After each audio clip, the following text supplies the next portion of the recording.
Thank you so much. Thank you so much. Good evening, ladies and gentlemen. What a day it's been today. It's unlike other days. I don't know why. We are having a little bit of a glitch and some challenges with our network. And the fact that it would seem people did not receive the link. Many people who were supposed to have received the link for whatever reason, I don't know what happened. But we are going to start our session in respect of time and our speaker who's here so that at least we can be able to forge right ahead. I do know that we obviously have got our recording on, which is going to be very good for those people that cannot join us, all because we are there on our YouTube channel.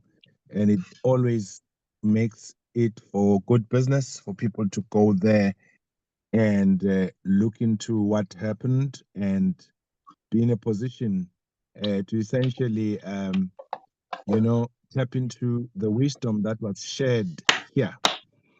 And I want to, first of all, appreciate you truly for coming through and sincerely request that if you're coming through, just make sure that you mute your mic so that there's no background noise and we don't get any disturbance. It helps us a great deal if you can kindly do that. And truly, once again, appreciate that you've been able to come and join in with us this very evening. This is Guguletu Klaba, your host of Amandla Umnoto and Rural Chamber of Commerce and Industry. I am very excited today that whilst I'm juxtaposing and juggling around with my laptop and my iPad and my cell phone, because I always need to give our speaker, the ability to be able to sort of like publish their presentation. In this instance, therefore, I'm trying my best to make sure that we get that going. And where I am in Durban, it would seem there's a serious problem with my network in the area. But for as long as you can hear me, I'm now going to go straight to introducing our speaker, who's really been part of our platform of Amandla Umnoto. And he's a gentleman that I've known for many years.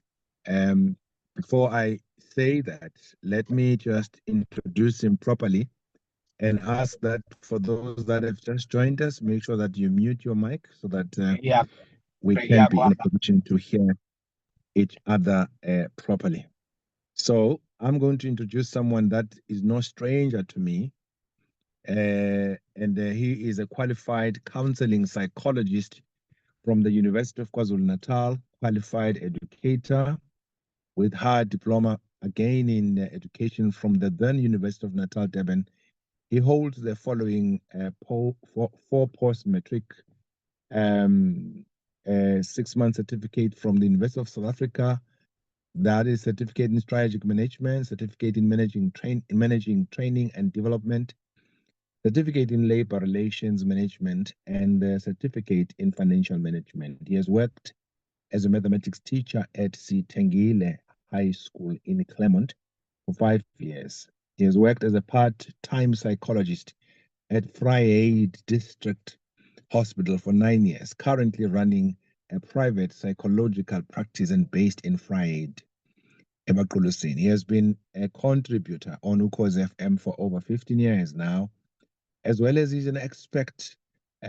His expert knowledge has also been used by other radio stations like Ikagasi, Vuma, Inanda, Abaqulusi community radio stations.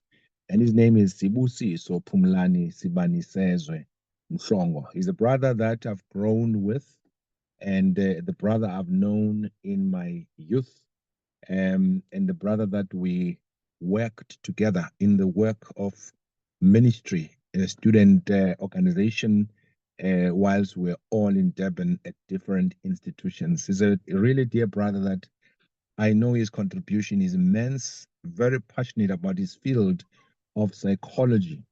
And why I asked him to come on this particular platform, even as we continue to accepting people here. It's because I think it's very important to understand that we need to take care of our health as entrepreneurs.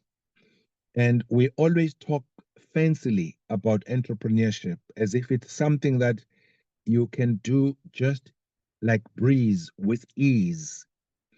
When in actual fact, we know that for some of us who have been in the field for long enough, we understand the challenges that are faced by entrepreneurs and business people generally.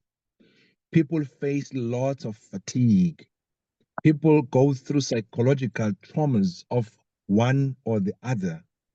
People go through stresses, and people go through so many issues in trying to really stay ahead of the game, stay ahead of the curve, coming up with new technologies, innovation, and being creative, and coming up with products, and being in the field of the so-called business and entrepreneurship. And that is why I always say we have got literally about 7% of the global population being uh, entrepreneurs. That is people who start businesses and employ the rest of the populations. Because people would rather work and have the cushy, nice jobs and really don't have the stress of what's going to happen at the end of the month because they've got their paycheck. And that an environment causes a lot of people to simply be very comfortable and rather not be part of the entrepreneurship journey, because entrepreneurship journey, I must stress, is hard as much as it is enjoyable, but it's very hard. I spoke to somebody a few days ago, and we're just reflecting, and I was saying, because he was asking, after 16 years of being out there in the wilderness in entrepreneurship, would you still go back to work? And I said to him, I get offers, because the time I left my just over, you know, what they call job, just over broke environment. I was almost earning R1 million in salary per annum, which was very cushy. And there are other opportunities that would have availed for me to continue earning more. Even today, I still have offers. But I said, what excites me the most is the ability to manage my time, that I don't have to wake up in the morning and go and report to a boss, but I report to myself. But don't be deceived by that, because I actually work 10 times more than the normal person who works in the just over broke environment, which is the job. Sorry for to use that term. I'm borrowing it from the likes of Robert Kiyosaki and others, to say when you are just in the job environment, it's just over broke. You live from paycheck to paycheck. But there are advantages and disadvantages of being an entrepreneur. There are good and bad. There are pros and cons. And you may not have money for the next 6 months, but when you have money, you have lots of it. You've got to be able to manage it and properly, structure things, etc. Unless, of course, you are selling a product that you sell on a daily basis, which gives you money that is really consistent. But generally, many of us don't have this luxury of having a salary at the end of each month. But the other thing that's so important for me is uh, we have buried people who have literally died because of the stresses of being an entrepreneur. I can name friends, but out of respect, I won't be able to do that. But that is the other side of it, which is so crucial and which is so sad, and which is the reason why I said we need to ensure that psychologists, psychiatrists, um, all those people that deal with the mindset and the ability to handle stress of business and entrepreneurship should be part of this ecosystem to be able to help us navigate this journey properly, you know, keeping our mind sane, keeping ourselves being able to know, you know, not get into the trappings of unhealthiness that normally many of us go through. So it gives me such a great joy once again to introduce my brother who is able to guide, and this is the beginning of our series. He's not going to be here for the first and last. He's going to come again. We'll get Dr. Lihle Kulu, who's been part of this as a neuroscientist, once again to take us through the journey of how to be resilient and be able to really not fall flat in the face of the challenges of entrepreneurship. So it gives me great joy to once again introduce my brother, Mr. Mhlongo, as I've already read his resume to you. My brother, over to you. Please take it on and take your time and just guide us about the health of an entrepreneur. Thank you. Oh, well, thank you very much, Nonkosi, and thank you for your kind words. Indeed, we have known each other since mid-90s when we're together in the Revival for Christian Unity. I'm always glad to connect with this group in this platform. Mr. Mhlongo, I just want to know whether it's me on my side with the problem or everybody can hear you. If it's just me, and as long as everyone.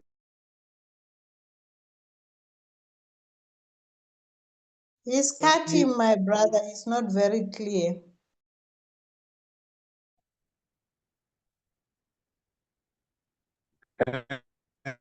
Mr. Mhlongo, you are cutting.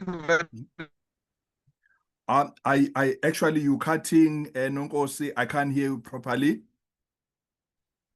Very badly. Can you try? Can I try and move around? Okay. Yeah. Or Okay. switch off your video, even though we would have loved to see you, but switch off. Yeah, please try and switch off your video if you can, so that you improve the line. Yeah. Yes, I've switched it off. Yeah, please, you can go ahead. It seems like you are clear now. No, thank you very much. No, once again, thank you for your kind words, Nonkosi. I hope that you can hear me clearly with the rest of the team. I'll be addressing you on. I'll be giving psychological support to entrepreneurs, and as Nonkosi has indicated, psychology is a very broad field. So I'm happy that this is not the first and the last. I will still be invited to address more areas. But for today, I will address you on two. I want to talk about the challenges that entrepreneurs face. I've grouped them into two. There are those that relate to business and practical challenges, and there are challenges with psychological origin. But obviously, as a psychologist, I will focus on the second one. With regard to business and practical challenges, entrepreneurs face a lot of challenges. As a way of examples, these will be challenges relating, for instance, to irregular income, cash flow problems, funding access, unpredictable demand, competition, changing trends, risk-taking, planning under uncertainty, hiring, motivating, retaining staff, managing multiple roles like HR, marketing, finance, production, etc.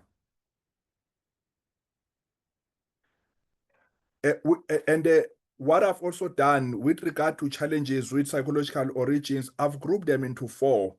And so for today's presentation, I'll be addressing you into those four challenges. The first one, the group one, is challenges faced when starting a business. The second one is challenges faced when making important business decisions.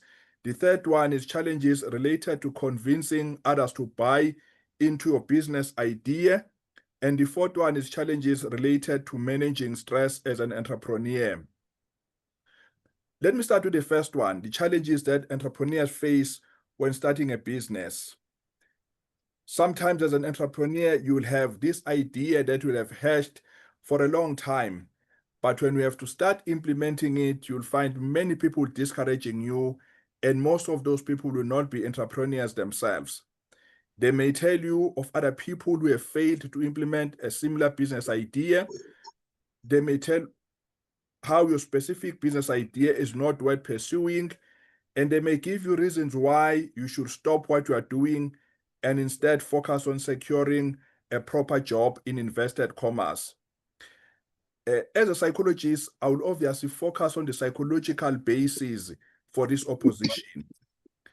In social psychology, there is a concept that we refer to as a mere exposure effect, where we argue that you tend to look in a favorable way towards anything that we are exposed to on a regular basis. So, for instance, children who grow up in households where they listen to jazz most of the time are likely to have affinity towards jazz music.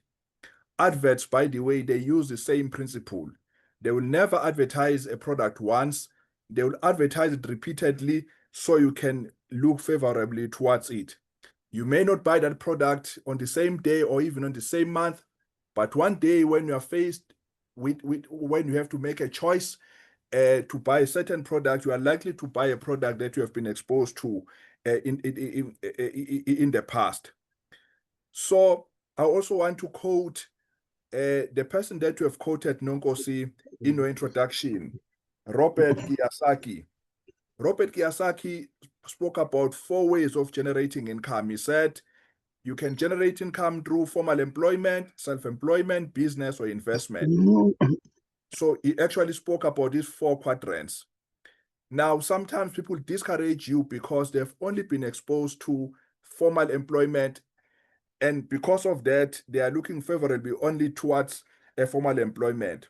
So they will not discourage you to pursuing your idea because they believe you have not done your research, but they will be opposing you because we want to venture into something they have limited exposure on.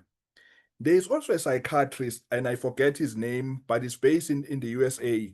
He made a very profound statement when he was trying to make us understand why people do not want to become entrepreneurs. He said, and I quote, our education system was designed to prepare for the factory and not for the future. Our education system was designed to prepare for the factory and not for the future. He said, they made conditions at school that will mimic factory conditions. For instance, at school, there is siren that will ring when the school starts. When you go to the factory, they do the same thing. Secondly, at school, you'll sit and face the front, and also in the factory, you do the same. At school, there's time to start the school and there's time to break off. And also in the factory, you have the same thing. So you are being psychologically programmed to become a good factory worker. So this is the psychological context, therefore, of people who discourage you when you want to become an entrepreneur. Let me go to my second group of challenges. These are challenges faced when making important business decisions. This may be business decision to expand your business, or it may be when you want to take advantage of certain business deals. Even after making necessary research, you may still have anxiety about the decision that you're about to make. And that's where we come in as psychologists. In psychology, we distinguish between fear and anxiety. Fear is present-based and specific. For instance, if I see the snake, I will say I'm fearful of the snakes because it is in the present and it is specific. Anxiety, on the other hand, is future-based and it is non-specific. There are always 2 themes that are associated with anxiety. The first one is uncertainty. The other one is control. We always feel anxious when there's some uncertainty surrounding what we want to do. And secondly, we always feel anxious when we cannot control something. So whenever you feel a level of anxiety, think about these 2 things, uncertainty and control. This means when you want to manage anxiety, you also want to take care of these 2 things, uncertainty, and control. With regard to uncertainty, when you feel anxiety, the first question you must ask is, how much information do I have about what is making me feel anxious? Because the more information you gather is the more uncertainty, the more certain you get, because information will reduce the area of uncertainty, and ultimately it will make you feel less anxious. The second one is control. It's important for me to say, in every situation you face, there will always be two factors: controllable factors and uncontrollable factors. We always get anxious when we try to control what cannot be controlled. When you're about to make a business decision, ask yourself, have I done everything that I need to do which I can control? And then say to yourself, I will not concern myself with I cannot control. Let me come to the third group of challenges. These are challenges related to convincing others to buy into your business idea. You may be having a great business idea that you want to implement, for instance, in a specific community, and you find yourself being resisted, even though there could be practical reasons why people resist the implementation of great business ideas in certain environments. There are also psychological factors. In psychology, we believe that as individuals, we have conscious and subconscious life, but also organizations also have conscious and subconscious conscious life. I will talk about one subconscious life of an organization. It's a concept called authorization, which is permission. We believe in psychology that before you are effective in whatever that you do for certain people, you need an unwritten permission from them. That's what we call authorization. And we talk about 4 types of authorization, or 4 types of permission. For me to explain this in a clearer way, I want to make an example of a person who has just been appointed into a leadership position. This person receives an appointment letter. This person has only received one form of permission, one form of authorization. We call it authorization from above. But for this person to be effective, this person still needs 3 other forms of authorization. This person needs authorization from the sides. There's a first one, authorization from below, and the last one, authorization from within. Authorization from the sides has to do with your colleagues. The more they trust you, is the more they will authorize you to do your work. Sometimes people don't support you because they have not yet authorized you. They don't trust you as yet. You also need authorization from below. This will be authorization from your subordinates. And then you also need authorization from within, which is we call self-authorization. This is where you tell yourself that I can do this. I'm now the CEO of organization, or I can run this business. That is self-authorization. So and also we also have formal and informal authorization. When you approach some organizations that have great business ideas, you may have someone who is in unions, who is more authorized than a person who is in formal management. So you would have to do with informal authorization more than for formal authorization. What's important for me to indicate here is sometimes people have an idea because they don't as yet trust you, and because they don't trust you, they don't authorize you. They have not as yet authorized you. When they've authorized you, then they are likely to be positive in whatever idea that you present to them. There are also permutations. Some people will give you authorization earlier on. In other words, they will accept your idea with joy, but later on, then they may not support you. Others will take time for them to give you authorization. Let me come to the last one. Challenges relating to managing stress as an entrepreneur. When I was preparing for this presentation, actually, I was debating within myself if I should actually talk about stress, because this is such a broad field. Maybe in our subsequent sessions, I will talk more about stress. I will talk about stress and how it differs from depression, because some people use these 2 terms interchangeably, yet they are very different. We'll also talk about 6 different types of depression, because people think there's only one type of depression. Actually, we have 6 types of depression. I'll talk about all those things. But for the purposes of this presentation, I opted to talk about two things that are not normally addressed in traditional stress management workshops. I will talk about the role of attachment figures and the role of co-regulators. I will explain these concepts. We believe in psychology that when a child is born, the child will have emotional needs or psychological needs. When a primary caregiver is always emotionally available and emotionally responsive to meet a child's needs and does that consistently for at least 2 years, the child will then develop trust that the caregiver will always be around to support him or her. The child will then take the caregiver as the attachment figure. The child and the caregiver will then be said to be in an attachment relationship. The child will then use the caregiver, the attachment figure, to process difficult emotions. Whenever a child feels stress, a child will look to the primary caregiver, to the attachment figure, and will feel calm because of the attachment figure. We then say in psychology, the need for attachment figures does not stop at that point.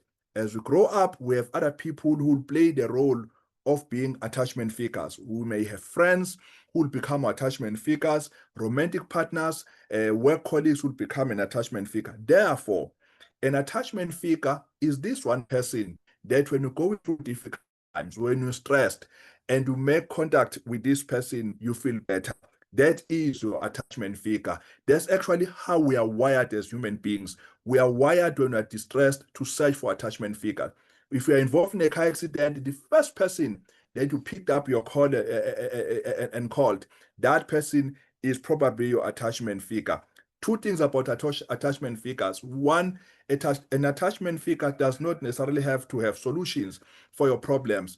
Making contact with an attachment figure will make you feel better. Secondly, attachment figure does not really have to understand the intimate details of what you're going through. So you may be a well-established entrepreneur and have an attachment figure who's actually formally employed, because the role of an attachment figure is being emotionally available and emotionally responsive to your emotional needs. And most of the time, it takes 2 years for one to be an attachment figure of another person. So as an entrepreneur, you need to have one person that you consider your attachment figure who will assist you to manage your stress. A psychologist cannot be your attachment figure, because a psychologist will not be emotionally available and emotionally responsive all the time. You have to make a call, you have to make a booking actually to see a psychologist. The last concept is a concept of co-regulation. I think all of us have had an experience where you feel stressed, and then you go and talk to someone. After speaking to this person, you feel better, but you try to remember what this person said, and you can't actually recall what this person said. But being around this person has made you feel better. We then say in psychology that person had co-regulation qualities. So normally when people talk about stress management, they talk about self-regulation, how to manage yourself. Actually, in our subsequent sessions, we can talk about self-regulation strategies.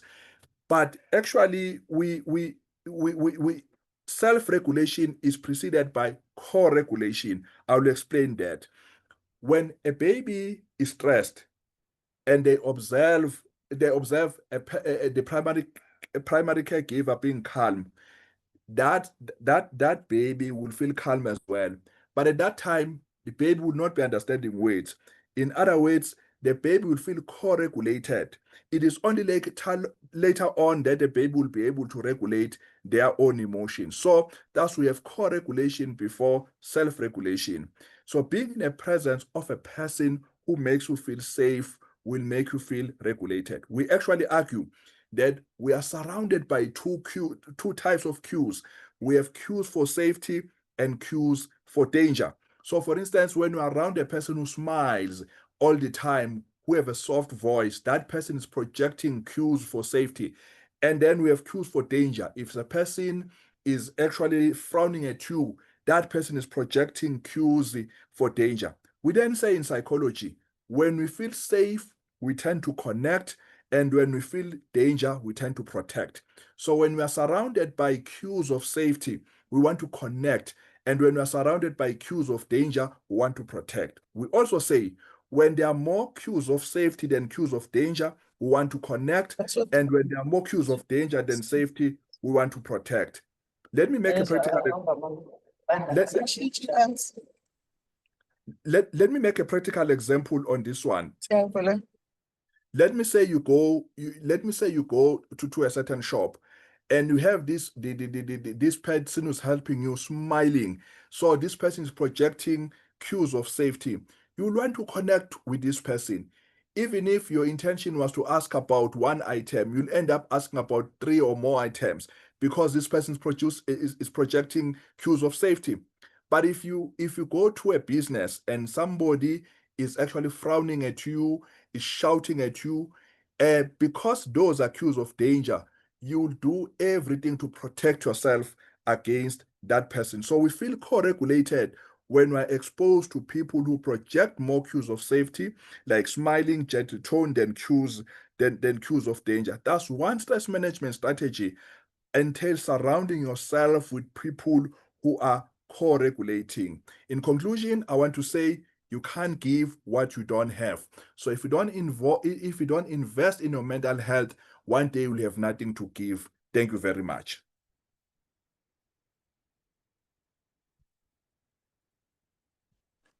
If you don't invest in your mental health, one day you will have nothing to give. On that note, thank you so much, Njomane. That was very profound. I think we really need to take care of ourselves. You've got only this one body, there's no spare part.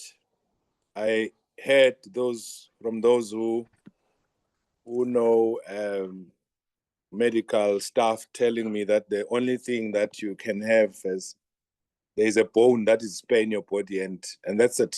Perhaps those who are medically oriented can confirm, but your body, your mind, there's no spare part. You really need to take care of that. I would like to open this session for engagement, this moment for engagement. Having heard what our psychologist has just really taught us, I know he was just rushy.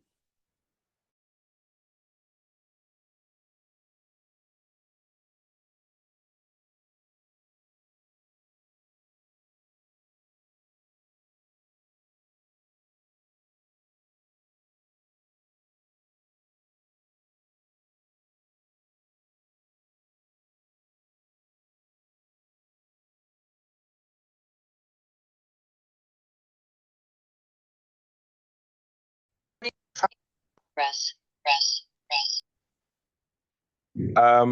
Ladies and gentlemen, apologies for this. We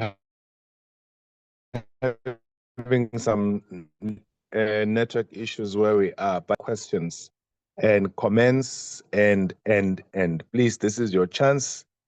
Njomane, you've really given us some good points for us to ponder over, as well as to understand ourselves. Because I think maybe the question that I would pose to you first is, before Reverend Matseliso, is how important is for one to understand themselves in relation to all the things you've just mentioned, especially as entrepreneurs, and how do we even get to a point where we start understanding ourselves, and how important is it for us to do that?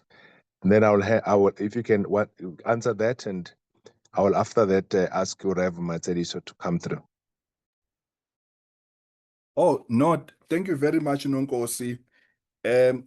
Self-understanding is very important. In fact, there is one topic that I would like us to address one day, which is a topic on emotional intelligence, which is about being smart with your emotions. Now, when we talk about emotional intelligence, we talk about 4 dimensions. The first one is self-awareness, self-regulation, social awareness, and then relationship management. But the very first one is self-awareness, where we say it's important for you to be aware of your emotions and also how they tend to affect other people. So we say it's important for you to know your mood spoilers and your mood enhancers, because you cannot manage what you are not aware of. That is very important. Your mood spoilers and enhancers. That's very important. Yeah. Rev Matseliso.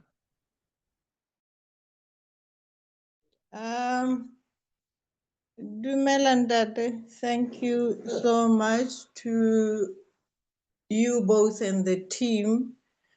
And I'm so blessed by the address that Ntate Mhlongo has given us this evening. Those are all facts and good reminders that we already know, but it somehow looks like a cliff to climb to a lot of us. This morning, somebody shared with me the story of a policewoman who was abused by the husband and would not take action or report and would hide what was happening in her inner space. I'm coming to the matter of self-awareness, self-regulatory, and all those many self-authority and others that Ntate Mhlongo talked about.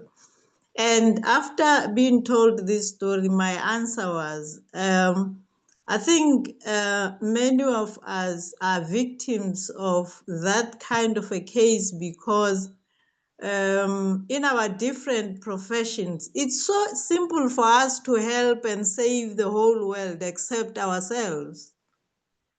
So this time, it's powerful. Thank you, Ntate Xaba, to remind us through your guest tonight that as much as we are good at business doing, saving community, saving our beautiful continent, we should remember to serve ourselves first.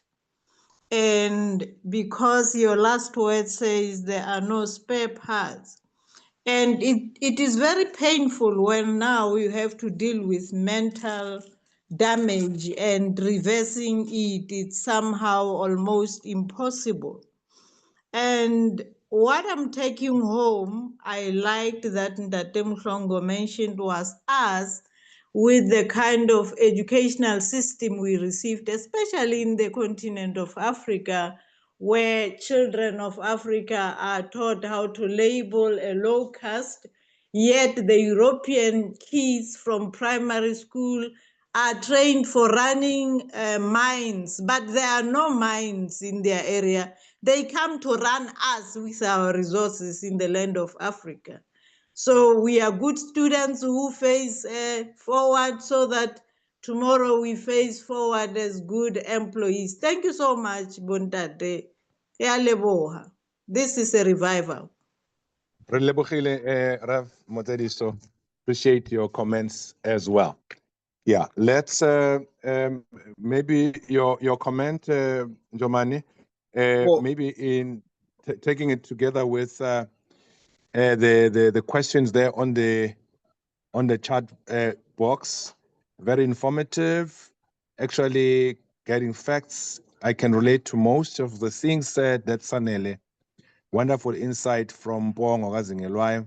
Zubile, very informative. And Bongo, what particular interventions do you offer and what form do they take? Please share your social media handles as well.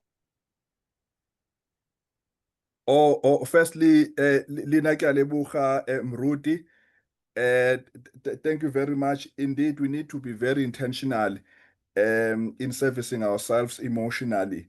And we've also raised something very important about the curriculum, that in our curriculum, we don't have anything that talks about emotions, for instance, and we don't have much that talks about business. Yeah, and then in terms of the interventions, the question is not very clear. Psychology is a very broad field, so your intervention will be informed by what a person who's consulting you will be presenting to you. But there's just a comment I would like to make where the Muruti spoke about a person who was suffering from domestic violence. There are a lot of psychological dynamics that are involved. And one of them that I will share is the fact that when people abuse you, they actually go through a cycle. There is a tension building phase where you can see this person is about to abuse me. There's an eruption phase when a person abuses you. And then there's a honeymoon phase or a contract phase when a person actually apologizes. And that's the most dangerous part, because that part makes you feel like this person is capable of changing, but not long, this cycle will actually run all over again. I'm not a very social media person. That is that's the last part of the question. I am on Facebook. I am on WhatsApp. Somebody still assisting me to be on Instagram. But as soon as I have those handles, I'll make them available to you. Thank you, Njomane. I think there are other, unfortunately, Sis Kolisa, in South Africa, most families misunderstand this challenge also. As small businesses, we are faced with many, many challenges. That's just a comment and the appreciation that you're getting from others. Nonkwasi, we've missed the presentation. Hope to catch it on YouTube. Yes, he had shared the presentation. We didn't share it instantly when he started talking, but I think with his permission, we can always get that transmitted through to the members. Njomane, anybody else who's got a question or a comment? Recording in progress. Lendelani? Oh, okay. Anybody with a comment or something to say?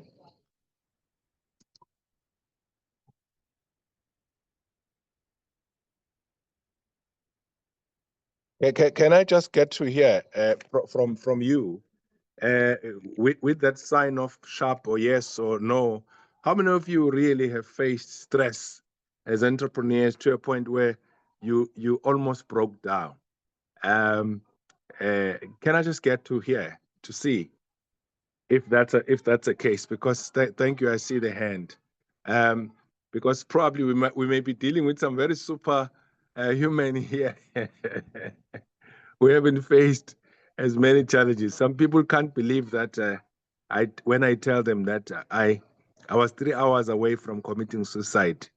By God's grace, there was an intervention which happened there and then, just because of being in this space and the toughness that you experience in the environment.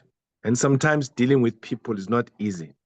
And generally in our businesses, we have to create a product and a service that services people. So I'm glad that there are people who are saying, yes, indeed, they've experienced that. And that is why I think it's important for us to really understand what and how to handle ourselves in the face of all the challenges. And that's why we need people like them, like Ubabu Mhlongo, to guide us through these things. Unless there's somebody else who would like to say something, I see the hands. I guess they were really affirming and confirming what I was just saying. Unless there's someone who wants to say something, it's your chance.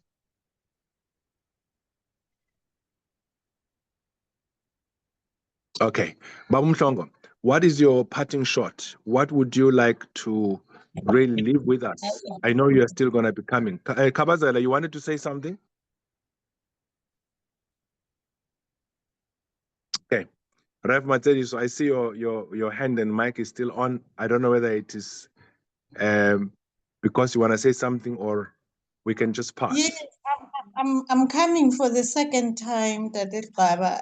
Thank you so much. I just want to comment on the two words that you commented on of almost. With me, I won't say almost. It happened. I was fatigued to a point that my body didn't ask me for permission, and it just shut down because I was overworking myself, telling myself that the list I had written I want to achieve no matter what, against all odds, what. And there is a time when a person's whole being, emotionally, physically, one is drained to a point that you can't do anything. And for about the past 6 weeks, I could not even be available on the phone. Even having an energy to read one SMS was a struggle. So I wanted to say it's not an almost thing. Most of us are suffering, and many of us, we suffer in silence. And it can be a few people. Why? My personal reason is that Africa was disadvantaged in that it was trained to be a good employee, a good obeyer of laws, a good listener.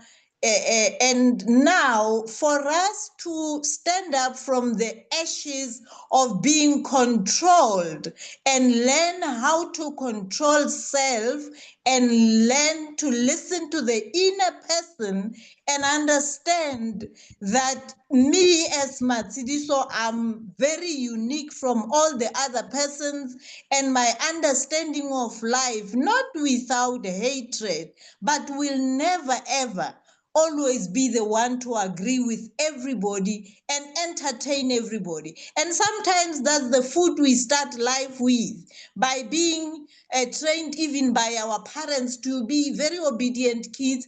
And in Africa, if you don't obey, you get whipped to a point that because you understand you won't have shelter and food, and you grow with that fear until even people who happen to get married, they operate in marriage in the spirit of fear, because everybody is like, how will I survive if he or she unconscious from the shelter? How will I have a house? What? So it's difficult because in business, there's no guaranteed income. We are hustler. And being in that uncomfortable situation, people have fallen in love with the comfort zone. That's why many of us will take generations and generations to come to business. And now life is proving us wrong. Many people with degrees are staying at home, frustrated, not getting the jobs, and the man called the job is not there anymore. Thank you. You've just given us a very, very good example, Rev. This is so crucial. Maybe let me allow my good sir to respond to that, Jomani. Thank you very much. There a lot to chew on, actually. Thank you very much. I'm so impressed about with what she has raised. She's actually making referral to Abraham Maslow and the hierarchy of needs, that in Africa, we are so concerned about survival that at the end of the day, we neglect emotional issues. So that's the first point I want to raise. There are two other points I want to raise. There are actually different levels of stress. And because some people will think about only one level of stress, we have a theory in psychology which is called a polyvagal theory. They talk about three levels. There is what we call a ventral state, sympathetic state, and dorsal vagal state. I will explain them. In a ventral state, this is a point where you are in peace, you can connect with people, you are happy, everything is going well. One level down is a sympathetic state. This is where you are anxious, you have anxiety about what is going on. Further down, we have what you call a dorsal vagal state. That is where you're in a shutdown state. That is where you feel hopeless. That is where you feel helpless. That is where you even consider taking your own life. So it's very important that when we deal with people, we know that they may be in different levels. And the person who's in a dorsal vagal state, in a shutdown state, definitely need to consult a psychologist. The last point I want to make, in psychology obviously is a broad field, and we also have neuropsychology. We talk about two types of brain, rational brain and emotional brain. Emotional brain is regulated in the limbic system, where we have amygdala. They also call it downstairs brain. Then we have rational brain, which is regulated in the prefrontal cortex. Now, when we are born, our emotional brain will be fully developed, but our rational brain for most people is developed by the time they are 25 years old. So now, as entrepreneurs, we may be dealing a lot with the rational brains. Your rational brains, you are coming up with creative ideas. You're thinking about so many things that you want to do tomorrow. And to a point where you neglect your emotional brain. Your emotional brain says, today I want to take a day off. I'm going to be intentional about this, and I'm going to take a day off and rest. Tomorrow and the day after, I'm going to do things that I enjoy. We are taking care of your emotional brain. So it's important for us to balance up these two and be intentional that I'm now more rational. I have to be now emotional. We say it this way: there's an upstairs brain and downstairs brain. I'm now engaging more with my upstairs brain, which is my rational brain. I now have to also give more time to my emotional downstairs brain. Wow, you're just talking to me, because that's exactly where I am. I need to take time and be intentional. Some of the people who know me close, they are obviously saying exactly, agreeing with what I'm saying here. Thank you so much, my brother. This is so profound. There's other points. Actually, I think somebody just reminded us, Umagio, right? That this is Mental Awareness Month. Let's check our psychologists out there to really help us offload. And I hope, as the saying, Mr. Mhlongo goes, that who guard the guardians, you too need to have somebody that looks after you whilst we look up to you to help us. Mabongi Kaba, yes, indeed, there's lots of rejection. You have to master your responses from customers in every deal. Yes, thank you so much, non-question psychologist. This is somebody else, like iPhone.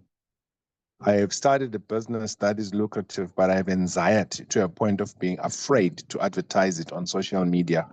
Selling through word of mouth is telling me that the business can make a lot of money, but for some reason, I have anxiety, cannot let myself to get it out there. I need help. Maybe you need to weigh in here, Njomani, because many people have anxiety, really.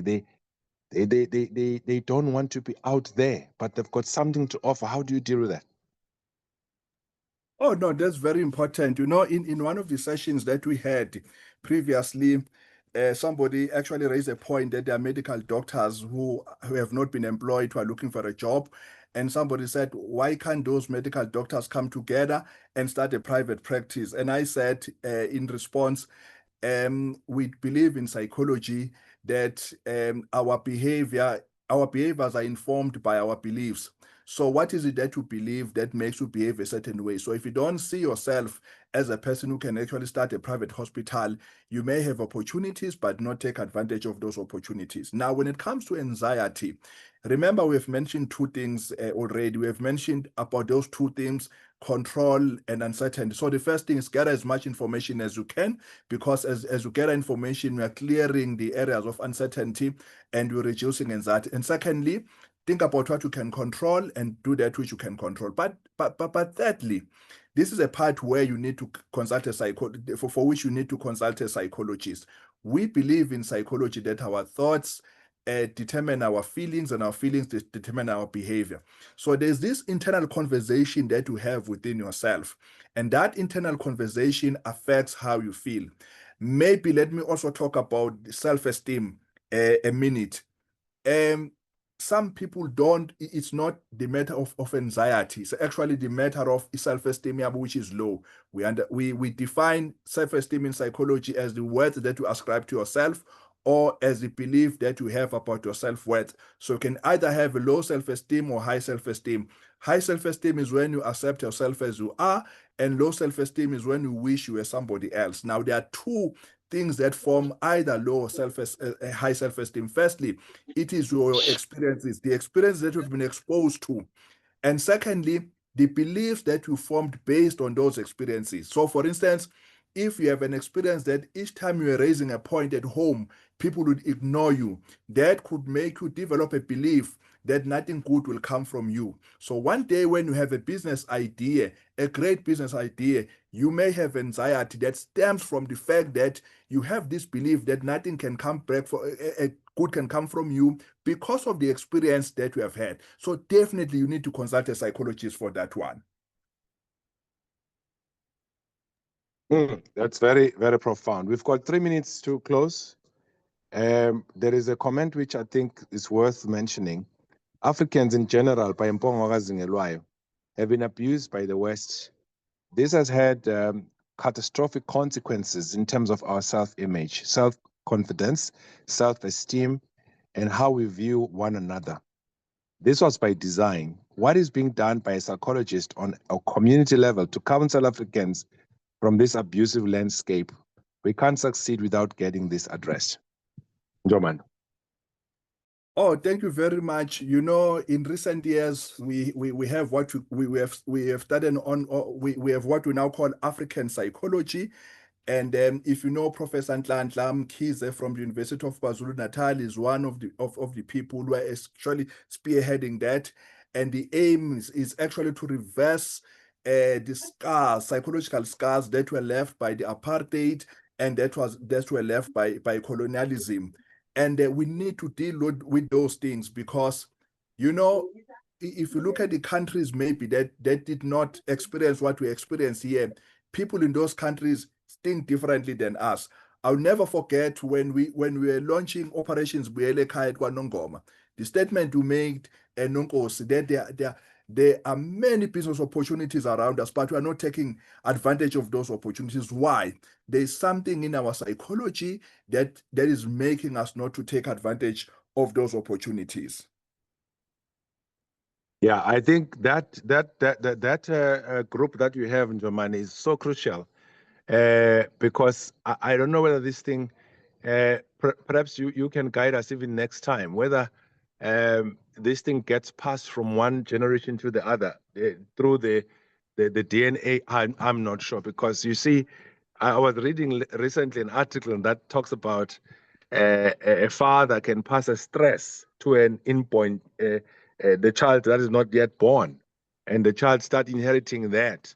I really think this is so crucial what Njomane has mentioned, because it talks to us trying to change this landscape, but changing ourselves first. I just spoke to one friend and colleague of mine with whom we do footwear and shoes, produce shoes, and we were talking about the fights that normally happens, which are extraordinary, between ourselves when we are trying to do business. The jealousy. I don't know. I even sometimes said that we should have a hospital for jealous people, because I don't know how that thing develops. Maybe it's more spiritual than otherwise. However, I'm just citing this issue of saying somehow this point is so crucial, especially in African communities, for them to emerge and break the ceiling. So maybe as you close, I see Dr. Marange has got his microphone on. Did you want to say something, Doc, before I ask Mr. Mhlongo to really give us his parting shot? Thank you, Nongos. All I would like to say is emancipate ourselves from mental slavery. None but ourselves can free our minds. So let's try to aim towards that.